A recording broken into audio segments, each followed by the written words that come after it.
Hello bachcho, let us read this question. Figure depicts a copper loop lying flat on a table, not sewn and connected to a battery via a closed switch. The current I in the loop generates the magnetic field lines shown in the figure. The switch is then opened and the current goes to zero. There are also two smaller conducting loops A and B lying flat on the table but not connected to batteries. Determine the direction of the induced current in A loop A and B loop B. Specify the direction of each induced current to be clockwise or counterclockwise when viewed from above the table. Provide a reason for each answer. तो हमें question के साथ दिया गया figure है, हमने इस battery जिसका ईएमएफ मान लो ई है के साथ में एक लूप कनेक्ट कर रखा है और इस तरफ एक स्विच है जो कि क्लोज है। क्लोज होने के कारण यहाँ से करंट फ्लो होगा आई, और ये करंट हमारे इस लूप से फ्लो होकर के बहेगा। तो इस लूप में जब करंट फ्लो होगा तो यहाँ पर मैग्नेटिक इफेक्ट ऑफ करंट के कारण मैग्नेटिक फील्ड लाइन प्रोड्यूस होंगे, और वो मैग्नेटिक फील्ड लाइंस यहाँ पर दे रखा है कि वो इस डायरेक्शन में जा रहे हैं। अब यहाँ पर दो कॉइल की बात करता है, एक कॉइल है ए जो कि लूप के कॉन्सेंट्रिक है और दूसरा कॉइल है बी, ये लूप के बाहर है। इन दोनों लूप से मैग्नेटिक फील्ड लाइन जो है वो पास हो रहे हैं, ए से पास हो रहा है इनटू द प्लेन। अगर हम बाहर से देख रहे हैं तो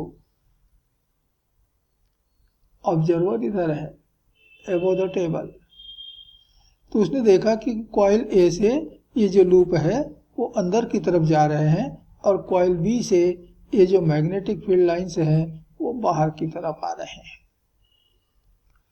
जैसे हम स्विच ऑफ करेंगे, ओपन करेंगे, ये करंट आई मैक्सिमम से मिनिमम अर्थात जीरो की तरफ रिड्यूस होगा, और जितने टाइम तक करंट चेंज हो रहा है उतने समय तक यहाँ पर मैग्नेटिक फील्ड भी चेंज होगा। मैग्नेटिक फील्ड के चेंज यानी मैग्नेटिक फील्ड रिड्यूस होगा, और इसके कारण हमारे दोनों कॉइल ए और बी से पास होने वाले मैग्नेटिक फ्लक्स में चेंज आएगा, और इस मैग्नेटिक फ्लक्स में जो चेंज आ रहा है उसके कारण यहाँ इंड्यूस ईएमएफ बनेगा, और इंड्यूस ईएमएफ यदि है और कॉइल्स आप देख रहे हैं कि क्लोज है तो वहां पर करंट भी फ्लो होगा। हमें इसी करंट की डायरेक्शन यहाँ बतलानी है। तो इस क्वेश्चन का जो की कॉन्सेप्ट है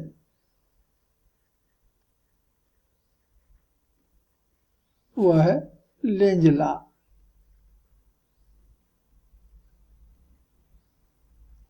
ये लेंज लॉ के ऊपर एक क्वेश्चन है। तो लेंज हमें बतलाते हैं कि इंड्यूस करंट की डायरेक्शन हमेशा इस प्रकार से होती है कि वह उसी कॉस का अपोज करता है जिसके कारण वो स्वयं प्रोड्यूस होता है।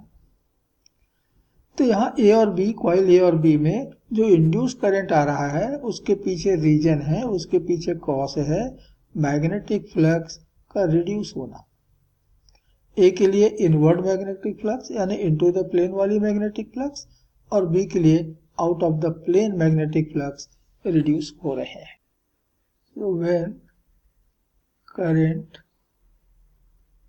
I decreases, the magnetic flux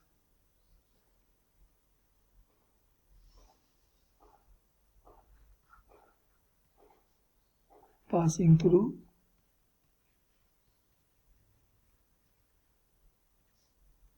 the coil A along into the plane,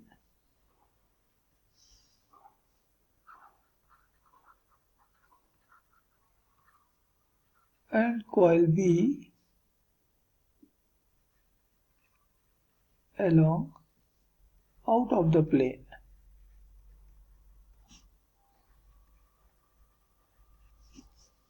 Also decreases.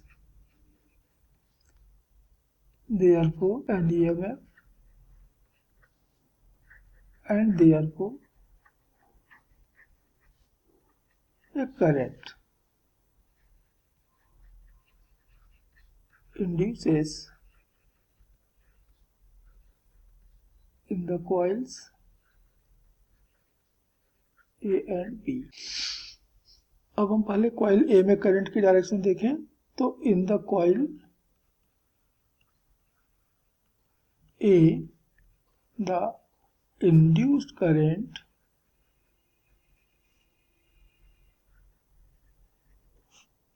will be in clockwise direction.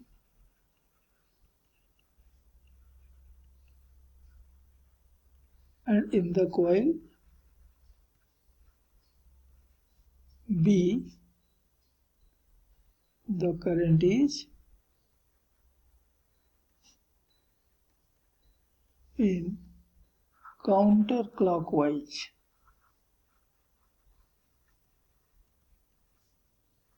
Direction. अब ऐसा क्यों होगा तो लेंज लॉ इसको एक्सप्लेन करता है.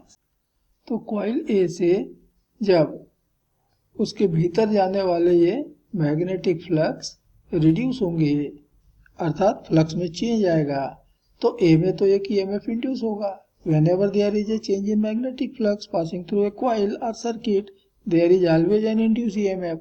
तो यहाँ पर एक EMF इंड्यूस होगा. यही तो फैराडे का लॉ है. और लेंज कहते हैं कि ये जो इंड्यूस करंट है कुछ इस तरह से होगा कि वो कॉस का अपोज करेगा.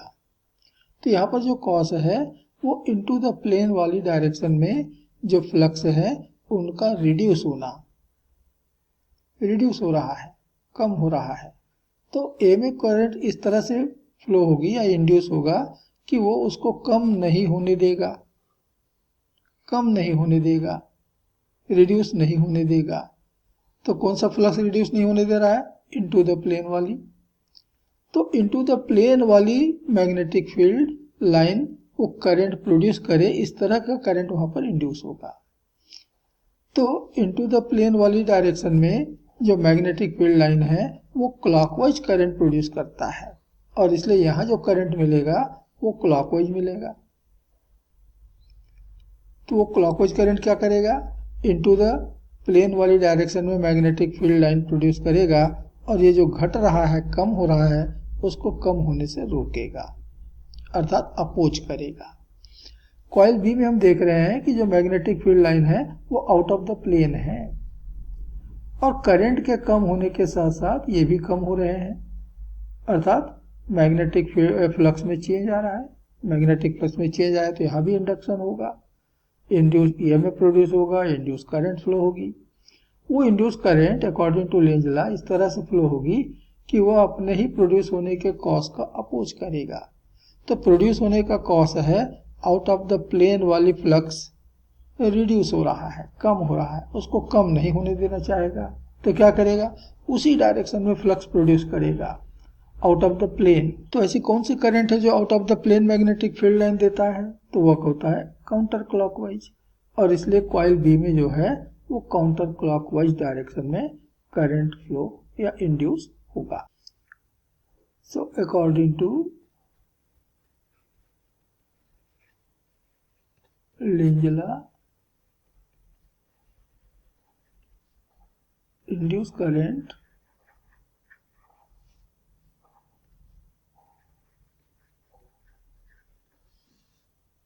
always opposes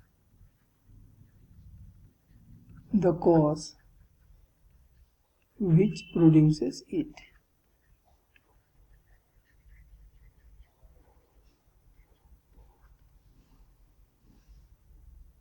And here cause is decreasing of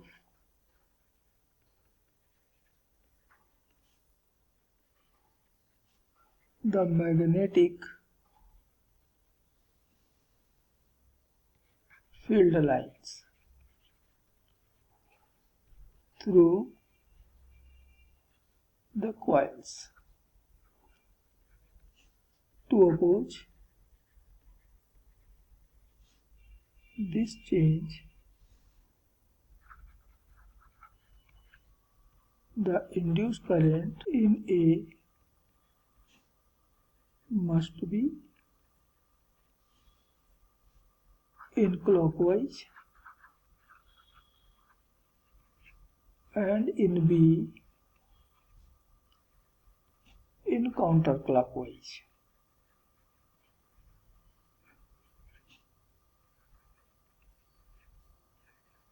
direction. And this is final answer of the question. Hope you understood it well. Best of luck.